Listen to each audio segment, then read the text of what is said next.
যে জ্ঞানের আলো তোমাকে বিস্মরণ করিয়ে দেবে, সেই জ্ঞানের আলোটা যেন আমার জীবন প্রকাশ।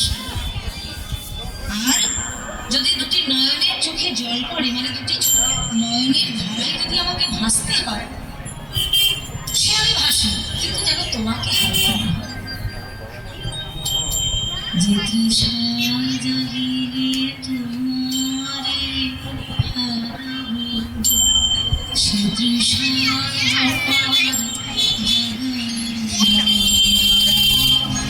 যে কথার মাঝে পাবো কথা নয়, সে কথায়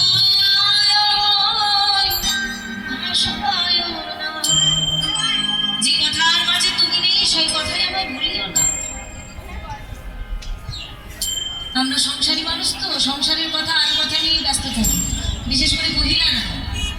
যেখানে শাড়ির গল্প, গয়নার গল্প, কার মেয়ে পালালো নাকি, কার মেয়ের কি হলো, কেউ যদি ডবল এমএ করে সেটা বলবে না, কেউ যদি ফুল মেডেল পায় সেটা বলবে না, কারণ মেয়ের যদি আপনি সংসার ভেঙে দেয় সেইটাকে নিয়ে জেগে বসবে, কি হচ্ছে আহা ভাগ্য খারাপ তো তোমার মেয়ে। এই আমরা মহিলারা বিশেষত আমাদের কালচারটাই খারাপ। তাই যে কথার মাঝে তুমি নেই, সেই কথাই তুমি আমায় ভুলিও না। কত সুন্দর কথা গানে। যাই হোক, তাহলে আমাদের প্রত্যেকের উচিত নাম ছাড়া বলি যুগের কোনো জীবের কোনো গতি নেই, প্রত্যেকেরই নামকে আশ্রয় করা যায়। বলছে শত শত নবব্রজ বালার মধ্যে 8 জন প্রধানা, আর ওই 8 জনের মধ্যেই একজন হলেন রত্ন স্বরূপা, যাকে দেখা অবধি আমার কিবা দিবা কিবা সেই কি দিন কি রাত কি শয়নে কি স্বপ্নে আমার মনের যে স্থিরতা নেই রে ভাই, আমার কিছুই ভালো লাগে না। সরহ মজুমনে মজুমনে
যেন মনের আগুনটা সে